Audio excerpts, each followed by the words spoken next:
Jésus, dès que Jésus eut été baptisé, il sortit de l'eau, et voici les cieux s'ouvrirent, et il vit l'Esprit de Dieu descendre comme une colombe et venir sur lui. Et voici une voix fit entendre des cieux ces paroles: celui-ci est mon fils bien-aimé, en qui j'ai mis toute mon affection. J'aurais voulu qu'on ajoute un autre verset. Et là, nous sommes dans Marc chapitre 7. Marc chapitre 7. Ça, je sais. Le carindouille, là, je sais ça. Marc chapitre 7. Le verset 25 jusqu'au verset 28. Yes. Car une femme dont la fille était possédée d'un esprit impur entendit parler de lui et vint se jeter à ses pieds. Cette femme était grecque, syro-phénicienne d'origine. Elle pria de chasser les démons hors de sa fille. Et Jésus dit: laisse d'abord les enfants se rassasier, car il n'est pas bon de prendre le pain des enfants et le jeter aux petits chiens. Oui, Seigneur, lui répondit-elle, les petits des chiens sous la table mangent les miettes des enfants. J'augmente le verset 29. Alors il lui dit: à cause de cette parole, va, les démons est sorti de ta fille. Acclamons pour la parole de Dieu. Amen. Amen. Alléluia. So, depuis le jeudi, nous sommes en train de parler sur ce thème, le mystère qui nous ouvre le ciel, donc le secret qui nous ouvre le ciel. Et le verset central, c'est là dans Matthieu chapitre 3. Et j'aimerais souligner quelque chose. Le chapitre 3 du livre de Matthieu, ça nous renvoie sur le ministère de Jean-Baptiste.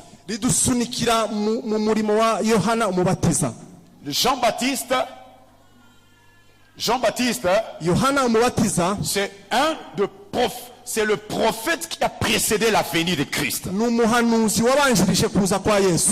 en étudiant la Bible, vous allez comprendre que Jean-Baptiste est le prophète qui vient après Malachie.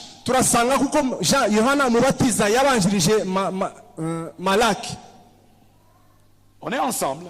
Yes. Et pourtant, si tu étudies entre Malachie et Jean-Baptiste, il y a une période de plus de 400 ans. Et pendant ces 400 ans-là, Dieu ne veut pas un prophète sur la terre. Pendant tous ces temps-là, Dieu ne parlait pas à son peuple au travers d'un prophète. C'est le temps qu'on appelle le temps, la période noire ou la période intertestamentaire.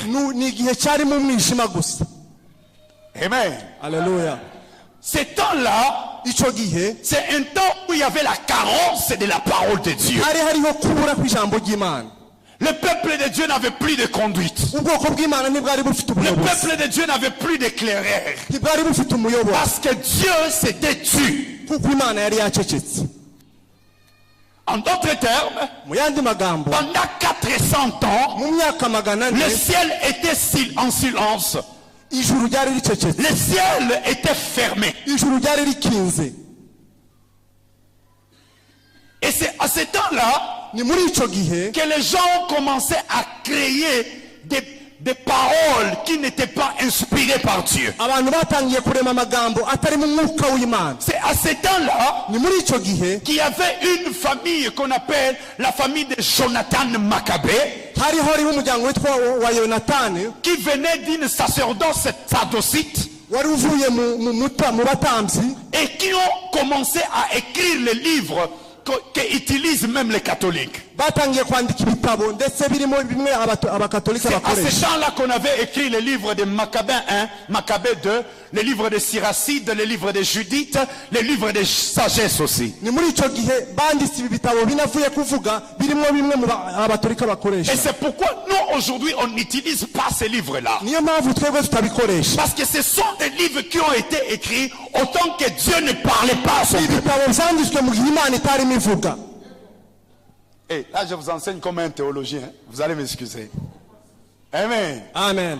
Et moi je suis venu de l'école Cross Style International et World Missionary Team. Avuye mu bitabo byigisha ibijanye no gukurikira Imana. Amen. Haleluya. J'ai vu une sœur ici, je la voyais souvent à Birere, là où je travaillais il y a un peu de Mukobwa temps. nabonye nari kunda kumubona mu Birere. Vraiment, je l'ai vu passer quand il venait donner les offrandes. Igihe yaze gutanga amaturo namubonye. Amen. Amen. Pendant ce temps-là, Muri icyo gihe Dieu ne parlait pas à son peuple. Imana ntiyavuganaga n'ubwoko bwayo. Mais voilà maintenant, Ariko rero Jean-Baptiste, il vient. Yohana umubatiza Il araza. commence à prêcher dans les déserts. Atangira kubwiriza mu butayu. Et ce désert-là, Kandi ubwo ce butayu n'était pas n'importe quel désert. ntabwo bwari ubutayu busanzwe. Laissez-moi vous ouvrir une petite parenthèse. Reka mbabwire ibi bintu. Le désert-là, Muri ubwo butayu c'était le désert de Juda. bwari ubutayu bwo mu Et Yudea. pourtant, quand tu vas dans le livre de Genèse chapitre Iyo 49, ugiye mu itangiriro quand Jacob bénissait ses enfants, igihe Yakobo yahazaga umugisha quand il abana a parlé sur Juda, igihe yavuga kuri Yuda il a dit ceci à Juda, yavuze gutya que le sceptre de la royauté aravuga ngo gukurikira ne Imana s'éloignera point de toi. kuzatandukana Et nawe voilà que la royauté, kandi kubaha il se trouve maintenant dans le désert. buri mu butayu. Cela peut être la situation de plusieurs personnes ce Bishobora matin. kuba ari ibyo abantu benshi bacamo. Tu as une prophétie de royauté, Hariho mais guhamira tu te kutubaha trouves dans le désert. ariko wisanga mu Il faut butayu. que Jean-Baptiste vienne Il faut ko pour Yohana que ta situation change. aza kugira ngo Parce que ubuzima lorsque bwawe. Jean-Baptiste viendra, Iyo Yohana umubatiza c'est lui qui va dénicher l'agneau de Dieu. uza Et quand il va dénicher l'agneau de Dieu, azashira c'est umwana alors que le ciel s'ouvrira sur toi. rizahita rikinguka. Amen. Amen. Amen. Alléluia. Alléluia. Amen. Moi aussi je vais le dire comme le frère. Amen. Amen. Maintenant quand Jean-Baptiste vient, Iyo Yohana umubatiza aje il commence à baptiser les gens là aujourd'hui. atangira kubatiza abantu muri Yorodani. Et d'un coup, Kandi Jésus vient. Yesu ahita aza. Jean-Baptiste commence à lui dire, Yohana atangira moi je ne kumubwira suis ngo même pas digne de délier le courroie de tes sandales. nkwiriye no gufungura imigozi y'ibirato Mais byawe. Jésus lui dit ceci, Ariko Yesu aramubwira ngo il est préférable que j'accomplisse tout ce qui est juste. ni ngombwa kuko nkora ibikwiriye byose. Je crois que le jeudi j'ai expliqué cette phrase-là. Kuwa kane navuze iri jambo Parce que cette phrase-là c'est une phrase qui parle trop. ni igihe kivuga ibintu Il byinshi. faut que j'accomplisse tout ce qui est juste. Nkwiye gukora ibikwiriye byose. Et voilà maintenant, Kandi rero Jésus, il est baptisé. Yesu arabatizwa. Et la Bible nous dit Bibiliya que tubwira ngo lorsqu'il sortit des eaux, igihe yavuye mu mazi c'est alors que le ciel s'est ouvert. ijuru rirafunguka. Alléluia. Haleluya. Pourquoi le ciel s'était ouvert? Ni ukubera ko ijuru ryafunguka. Pour cela, avec qui on était ici le jeudi, je vous ai expliqué. Twari kumwe kuwa kane nababwiye Pour comprendre ce premier mystère, kugira ngo tuvuge ibi va bitangaza. dans Josué chapitre 4, Genda muri Yosuwa kane au verset 9, igice cya 9 en descendant. ukomeze umanuka. Tu vas comprendre comment Josué avait construit un hôtel dans le Jourdain. Urumva ukuntu Yosuwa yubatse Et quand il igicaniro muri avait Yorodani. construit un hôtel là dans le Jourdain, Kubaka igicaniro muri Yorodani il n'avait pas donné d'offrande sur cet hôtel. ntabwo yatanze ibitambo kuri icyo On ne gicaniro. peut pas parler d'un hôtel Ntabwo wavuga igicaniro sans qu'il y ait offrande, hatariho sans ibitambo. qu'il y ait un sacrifice. Hatariho ibitambo. S'il n'y a pas de sacrifice, Igihe hatari ibitambo on peut seulement l'appeler un strade. bishobora kuba ikintu kiri aho cyubatswe.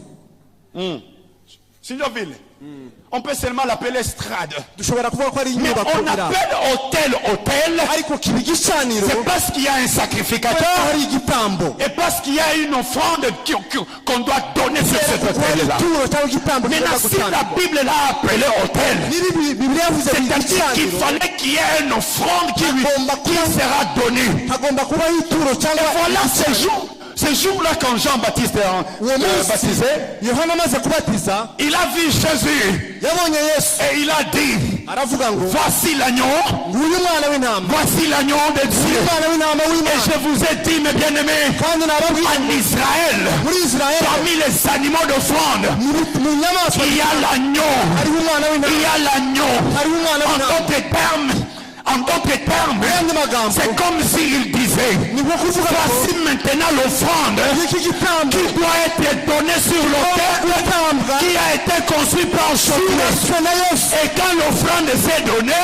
iyo igitambo kibonetse juste en sortant des eaux, wavuye mu le mazi ciel s'était ouvert. ijuru rirafunguka Et c'est pourquoi nous avions dit, niyo mpamvu tuvuga le ngo premier mystère qui nous ouvre le ciel, igitambo cya mbere c'est le mystère des offrandes. ni igitambo cyo C'est le gutura mystère des offrandes. igitangaza cyo Mais gutura bien aimé, laisse-moi vous dire la vérité. amabwire Les offrandes amaturo font en sorte que Dieu ikora ku se buryo souvienne de nous imana dans yitwibutsa nos détresses. mu mibabaro Dans yacu nos détresses. imibabaro yacu C'est pourquoi ce jour-là, il avait dit à Corneille, yavuze kuri il avait korneliyo dit à Corneille, yabwiye korneliyo les offrandes ont été agréées. abayashe Et kuvuga ce jour-là, kandi uwo munsi la maison de Corneille inzu ya korneliyo a connu le baptême du Saint-Esprit. yabashe kwakira umubiri w'umwuka wera Parce que le ciel était ouvert sur elle. ku ijuru ryabashe gufunguka Amen. amen Autre chose, ikindi kintu quand nous allons dans le livre de 2 rois, iyo twinjiye mu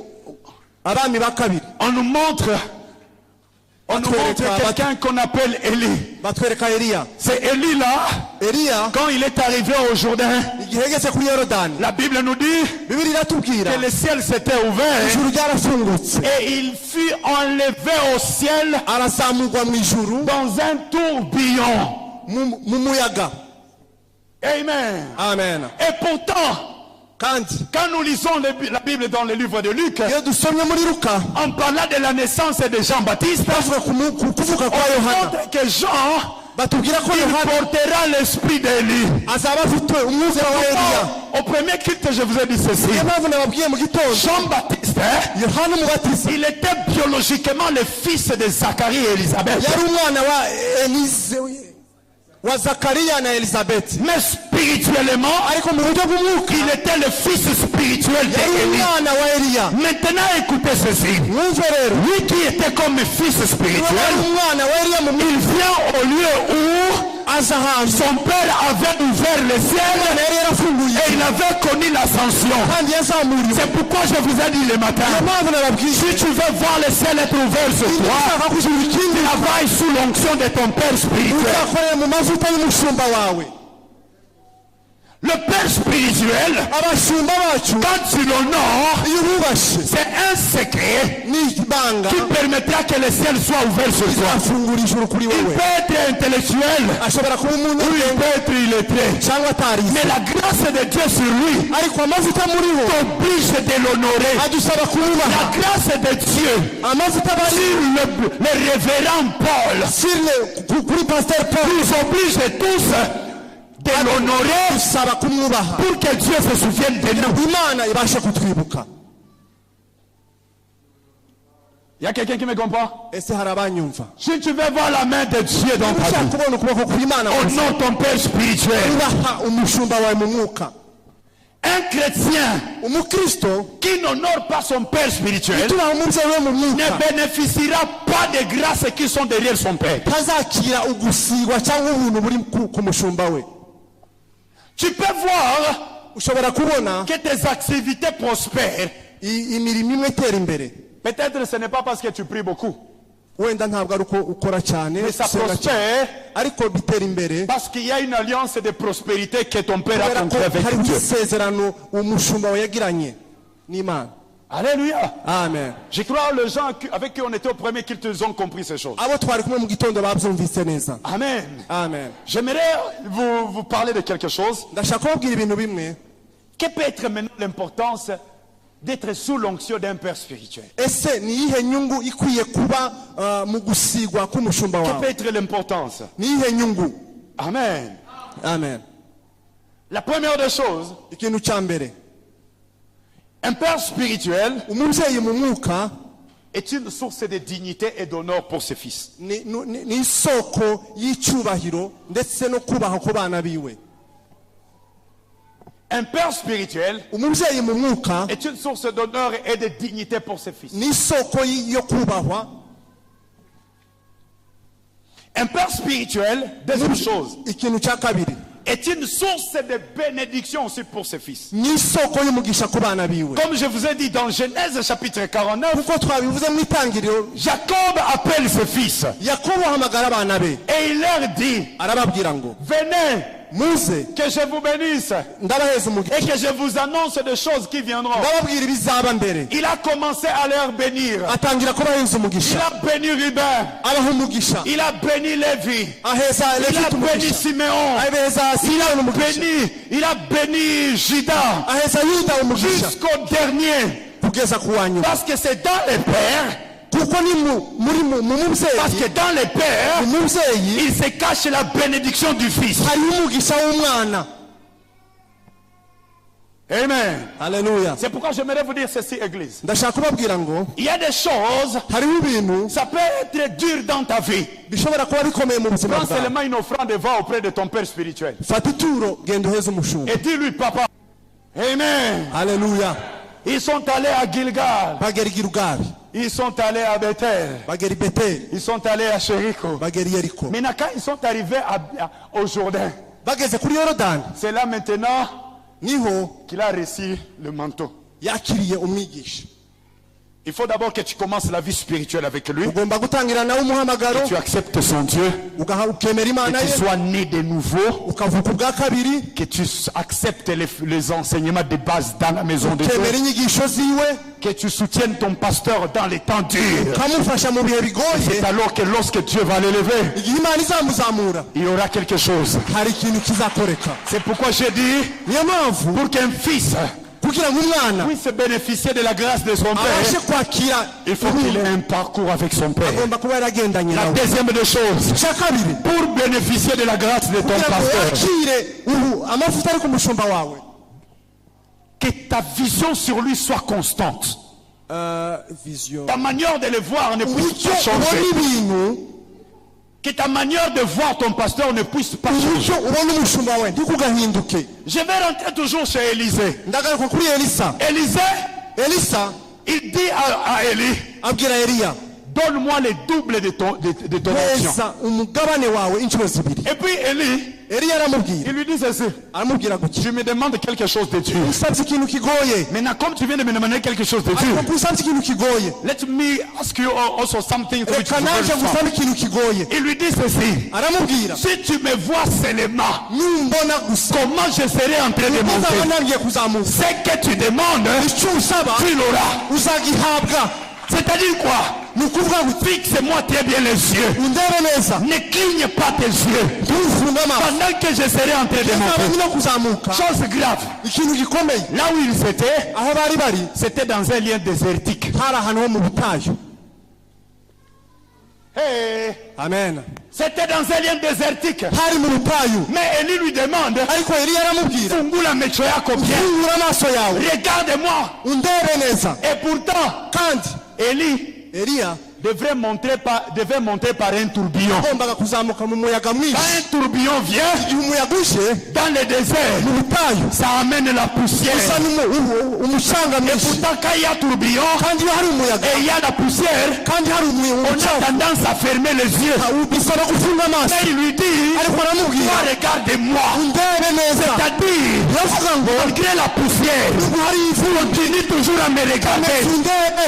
Là, je me dis ceci. Ndashaka kuvuga ngo S'il y avait beaucoup de gens, iyo hari abashobora tout kuba le monde benshi, devrait avoir tendance à fermer ses abantu yeux. benshi bari gufunga Mais amaso. toi, Élisée, Ariko wowe ne Eliya ferme pas tes yeux. ntufunge amaso. Là, c'est pour dire à quelqu'un, Ndashaka kuvuga ngo même si les autres nubwo abandi ne vont plus considérer ton père, badaha ne agaciro vont plus voir ton père comme quelqu'un d'honorifique, batamuha agaciro, toi continue toujours à le voir wowe avec uzakomeze honneur. umurebe n'icyubahiro.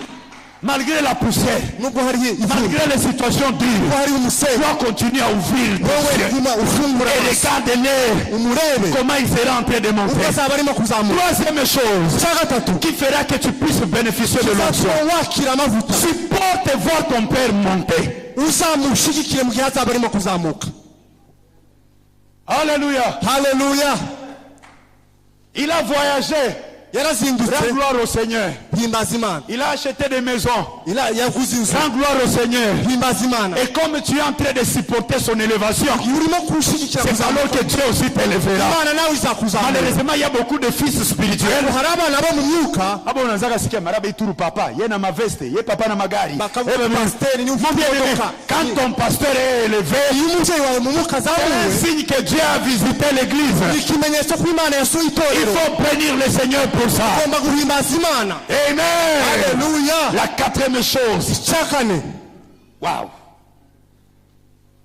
Il faut respecter son onction. ugomba kubaha amavuta ye Quand je dis respecter son onction, kubaha amavuta ye c'est respecter sa personnalité. ni ukumwubaha Là où il est, ahari tout comme là où il n'est pas. ndetse n'ahatari Dans nos églises, il y a des hypocrites. mu makanisa yacu habamo injyanja Quand il nyinshi voit le pasteur est là, iyo abonye pasiteri ahari papa. ayicisha bugufi cyane Mais quand il n'est pas là, mu gihe adahari ah, baba, viens, naboa. ati bariya basaza nabo Le Dieu qui l'a appelé, imana yamuhamagaye il te connaît. irakuzi Même des choses que tu dis là où il n'est pas, n'ibintu uvuga adahari il les connaît. irabizi Alors, ne fais pas l'hypocrisie de l'honorer quand il est là. ntukakora uburyarya bwo kumwubaha Maintenant, quand il n'est pas là, tu le déshonores. mu gihe adahari Tu ukamusuzugura es comme un Judas. umeze nka yuda Yumeze Yuda. Et tout Judas, kandi yuda wese il mérite la mort. akwiye gupfa Amen. haleluya La cinquième chose. icya gatanu Aïe, aïe, aïe.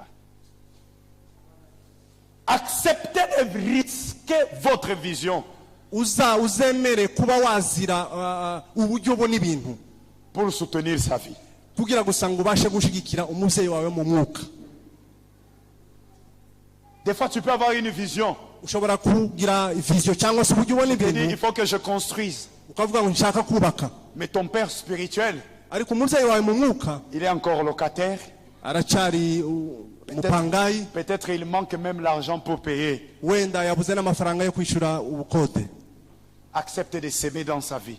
emera kuba mu buzima bwiwe Amen. haleluya Est-ce qu'il y a quelqu'un qui va honorer son père? hari umuntu uzabasha kubahisha umubyeyi we mu mwuka Vous venez de comprendre comment il est très important pour nous d'avoir un père. mumaze kumva uburyo bifite agaciro kugira umubyeyi mu mwuka Nous devons savoir s'aimer dans sa vie. tugomba kumenya kuriba mu Et buzima nous bwiwe devons savoir comment l'honorer.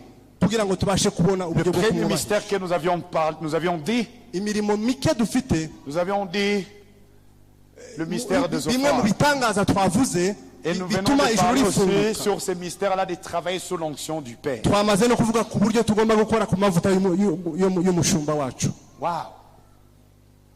J'aimerais, après mon passage ici, ndashaka kuko maze kuva hano que cette église soit fortement bénie.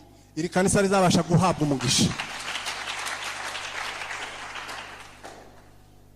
Je sais que vous priez, ndabizi ko musenga mais au-delà de la prière, ariko nyuma je y'amasengesho vous en prie, mettez ceci aussi en pratique. ndashaka ko bino bintu twavuze muzabishyira mu Et vous bikorwa verrez comment Dieu va bénir vos vies. kandi muzabona uburyo imana izahesha umugisha ubuzima bwanyu Amen. haleluya Je me souviens un jour, ndibuka umunsi umwe moi je viens d'une famille catholique. jewe mva mu muryango w'abaturika À un certain moment, je faisais partie de ceux-là qu'on appelle les AMC. C'est une équipe de gens qui se préparent pour être des frères maristes. hari abantu baba barateguye kugira ngo bazabe abafurere Et moi aussi, je disais, il faudrait que je sois là. kandi yifuzaga kuba umwe muri abo bafurere À un certain moment, igihe kimwe Dieu m'a appelé imana irampamagara et j'ai commencé à les servir. tangira kuyikorera À ce temps-là, j'étais encore au collège Mwanga. icyo gihe nigaga hariya kuri college Mwanga Après ça, nyuma yaho j'ai commencé à faire les études théologiques. natangiye kwiga Mes amashuri ya premières teoloji études théologiques, je les ai fait étant même encore à l'école secondaire. yiga inyigisho za teoloji yazize akiri muri segonderi Après ça, nyuma yaho je suis allé à l'université. nagiye kuri kaminuza Je suis ingénieur en informatique. ni umu engineer mu bintu bijanye na informatique. Les jeunes, moi je ne suis pas serviteur de Dieu parce que je manquais à faire. Ntabwo nagiye kuba pasteur kubera ko nabuze ibyo gukora. J'ai étudié. Narize. Je crois qu'il y a une soeur qui me connaît. Je vois les dames de John Amfanana si je ne me trompe pas. J'avais un boulot. Nari mfite akazi. Amen. Amen. Mais une chose que j'ai remarqué dans ma vie, ikintu nabonye mu buzima bwanje, à un certain moment, igihe kimwe j'avais l'onction. Nari mfite amavuta. Mais à un certain moment, j'ai commencé à avoir une vie très dure. Ariko nabanje guca mu buzima bugoye. Et un jour, umunsi umwe mon père m'appelle. Umubyeyi data arampamagara. Il me dit ceci. Arambwira. Il faut savoir que Dieu a mis une bénédiction dans ma bouche. Umenye ko Imana yashize umugisha mu kanwa kanje. Toi, depuis que tu es devenu pasteur, kuva umaze kuba pasteur, tu penses que tu es au-dessus de moi. Umaze kuja hejuru yanje. Et c'est pourquoi niyo mpamvu tu n'auras pas un boulot. Niyo mpamvu utazabona akazi. Ce jour-là, j'ai demandé pardon à mon père. Nabashije gusaba umubyeyi wanje imbabazi. Kuko siri mwenye nimetasema mine nyamaza parce qu'on est en train de filmer. Hari ibanga nari nshaka kuvuga ariko kubera ko hariho kamera reka mbireke. Et je m'étais agenouillé. Ndapfukama. Il avait prié pour moi. Aransengera. Et 2 semaines après, nyuma y'amayinga abiri, le Seigneur m'avait donné un boulot. Imana impa akazi. Depuis ce jour-là, kuva uwo munsi, quand je parle de la grâce qui est derrière les parents, iyo mvuga ubuntu cyangwa amavuta ari mu babyeyi, j'ai de l'expérience. Mfite ubuhamya.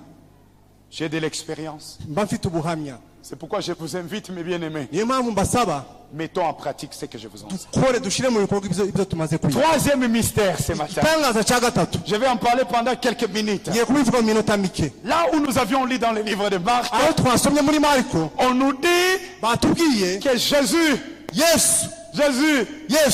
il allait avec ses disciples. yagendaga n'abigishwa be. Et une femme syrophénicienne umugore umwe vint auprès de lui aza iruhande rwe et lui dit, aramubwira, ma fille est malade. umukobwa wanjye aragwaye, Elle est tourmentée par les démons. afite abadayimoni. Alléluia. Amen. Quand tu lis la Bible, iyo usoma Bibiliya, on dit que les disciples abigishwa commençaient à dire que cette femme ici nous dérange. babwira Yesu ngo uyu mugore aradusakuriza, Maître, faites la terre. mumucecekeshe. Et puis il dit ceci.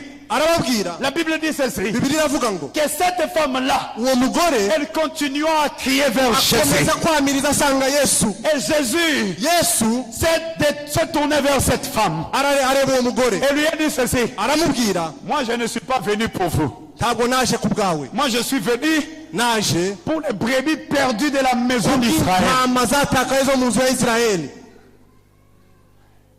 Découragement kwanza ya bamitume. Abigishwa bacika intege kwanza, Et puis kisha kuna kena découragement ya Yesu yepesi. abigishwa bamuca intege na Yesu Je ne suis pas venu pour vous. ntabwo naje ku bwawe. Mais la femme n'a pas tenu compte de ça. Ariko uwo mugore ntiyabyitaho, Elle continua toujours à crier vers Jésus. akomeza kwamiriza asanga Et Yesu. Jésus se détourne encore. Yesu arahindukira Jésus dit à la femme, aramubwira, la nourriture des enfants arabwira ngo ibiryo by'abana ne doit pas être donnée aux chiens. bikwiye guhabwa imbwa. Qui est chien? Ninde mbwa?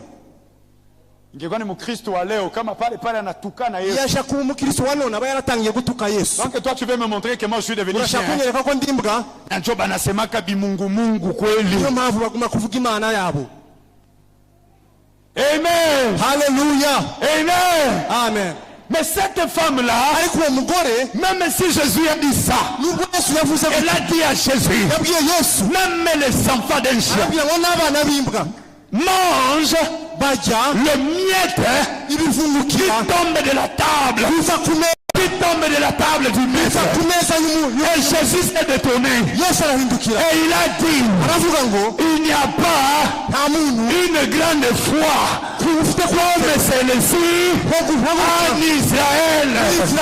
Et là j'ai compris. kandi numva Le troisième secret itangaza qui permettra que le ciel s'ouvre à notre égard, c'est une voix active. n'ijwi rikomeye, une voix active, ijwi rikomeye, Une voix active. kwizera gukomeye, Jovile, Une foi ferme. kwizera guhamye. Quand on parle d'une foi active, Kwizera guhamye c'est une foi ni ukwizera qui ne recule pas devant le obstacle. tudasubira inyuma imbere C'est y'ibigeragezo. une foi Ni ukwizera qui ne recule pas tudasubira inyuma devant les découragements des imbere gens. y'ibiduca intege. C'est une foi Ni ukwizera qui se focalise sur l'objectif. kureba Je gushyikisha. ne sais pas quel est ton problème. Sinzi ikibazo Mais cyawe. une chose que je te demande ce Ariko matin, icyo ngusaba iki ne gitondo, regarde pas les découragements des gens. guca intege. Mais focalise-toi sur Jésus. Focalise-toi sur Jésus. Focalise-toi sur Jésus. Focalise-toi sur Jésus. Focalise-toi sur Jésus. C'est Jésus-là que je te prêche. Yesu ni Celui qui a la capacité de prendre quelqu'un de la boue et faire de lui un roi. C'est lui qui est capable de prendre quelqu'un derrière les brebis et faire de lui un roi. Maintenant, toutes ces personnes-là qui veulent te décourager, ce ne sont pas eux qui ont la solution à ton problème. Celui qui a la solution à ton problème, ce n'est que Jésus. Ce n'est que Jésus. Ce n'est que Jésus. C'est pourquoi place ta foi en Jésus. shira kwizera kwawe muri Yesu. Alléluia. Haleluya. Même si tu viens d'une famille, Nubwo uva muri famille personne n'a étudié. aho batuye, Mais Jésus, ariko Yesu il est capable de transformer ton histoire. afite ubushobozi bwo Il est capable de transformer ton histoire. ashobora guhindura Ne ubuzima regarde bwawe. pas la bassesse de tes origines, Arebe aho uva. mais regarde la grandeur de Ariko Jésus. reba Yesu Ne wenyine. regarde pas tes faiblesses. Reba Yesu. Ne regarde pas tes limites. Mais regarde la grandeur de Jésus. Parce que c'est lorsque tu auras une foi en Jésus Ariko Yesu que wenyine. tout ton problème trouvera des solutions. Ce matin, j'aimerais annoncer à quelqu'un, ce n'est que Jésus Yesu qui avait dit ceci. wabwiye Venez à moi, muze pour tout ce qui est chargé, je vous donnerai du repos. Je ne sais pas si tu es chargé de quoi. Je ne sais pas si tu es chargé de quoi. Mais avec ta foi en Jésus, tu auras le repos. Tu auras le repos. Est-ce que quelqu'un peut se tenir debout et dire à Jésus, je veux que tu me donnes un repos. Je veux que tu me donnes un repos. Marcher mes problèmes, je veux que tu me donnes. Ah, relève-toi là où tu es. Commence à parler à Dieu. Dis-lui, Seigneur, donne-moi un repos. Donne-moi un repos. Il y a longtemps j'ai pleuré. Il y a longtemps j'ai gémi. Mais donne-moi un repos. Si c'est dans la maladie, dis-lui, Seigneur, donne-moi la guérison. Donne-moi la guérison. Parle à Dieu, parle à Dieu. Comme quelqu'un qui a la foi. Commence à dire à Dieu, malgré mes problèmes, donne-moi un repos. bwira Yesu. Alléluia. Je vais voir quelqu'un se tenir debout. Musenge Et musenge. qui va commencer à parler à Dieu. Tangire Parle kubwira à Dieu, parle à Dieu. Parle à Dieu. Ne regarde pas le voisin qui est à côté de toi. Mais dis au Seigneur, ariko bwira malgré Imana. les situations difficiles, Bwira Imana. mais moi je crois que c'est toi qui me donnes la solution. Parle à Dieu, parle à Dieu. Élève ta voix et parle à Dieu. Il est là ce matin. Il est là ce matin. Il ne nous a pas réunis en vain. Il nous a réunis pour nous donner la solution. Parce que personne ne peut venir auprès de lui et rentrer comme tel. Parle à Dieu. Parle à Dieu. Parle à Dieu. Parle à Dieu. Parle à Dieu. Alléluia. Je te prie ce matin. Fais quelque chose. Monte les dimensions. Monte les dimensions. Kama Ne kwizera. sois pas distrait. Zamuka. Il est là pour te donner une solution. Il veut être une solution dans ta vie. Parle-lui. Regarde le problème qui te dérange. Et dis au Seigneur, aujourd'hui, donne-moi un repos. Ma foi est en toi. Donne-moi un repos, Seigneur. Au nom puissant de Jésus. Au nom de Jésus. Nous t'invoquons, Seigneur, ce matin. Fais quelque chose dans nos vies, Seigneur. Merci parce que c'est toi qui donnes la foi. Donne-nous la foi ferme. Donne-nous la foi ferme, Seigneur. Nous voulons que tu changes les choses. Dis tout ce qui nous est chargé. Dis tout ce qui nous est chargé. Tout nos frères de ce devant ton Seigneur. Nous voulons que tu changes les choses ce matin. Yahweh notre Seigneur. Amen. Alléluia. Ce matin, Kigitondo. là où tu es, Ahuri. tu vas dire au Seigneur, Girimana. je refuse tel problème. Nazi kikibazo. Par la foi, Avec la foi que tu vas utiliser aujourd'hui, les choses vont changer dans ta vie. Si tu es dans le chômage, dis au Seigneur, je refuse le chômage. Si on te chasse de la maison, tu vas dire au Seigneur, je refuse cette situation. Omba avec foi. Omba avec foi. Fais un geste prophétique. Dis au Seigneur, je refuse. Je refuse. Je refuse. Je refuse. Je refuse. Je veux voir un papa qui prie. Je veux voir un papa qui prie. Dis au Seigneur, je refuse cette situation. Alléluia. Seigneur Jésus, nous voulons te voir. Église, écoutez ceci. Quand tu n'as pas la foi, tu auras du mal même à prier. Nous prions, c'est parce que nous croyons qu'il y a un Dieu qui va donner. Et c'est pourquoi je ne peux pas terminer ça sans vous dire de prier. C'est prier vers le Seigneur. Malgré les problèmes que tu traverses, je te rassure que Dieu est là ce matin. Le Dieu du bishop Paul qui te visite ce matin. Qu'il change ta situation. Qu'il change ta situation. Qu'il change ta situation. C'est pourquoi quand je dis ça, là où tu es, commence à dire à Dieu que ma situation change.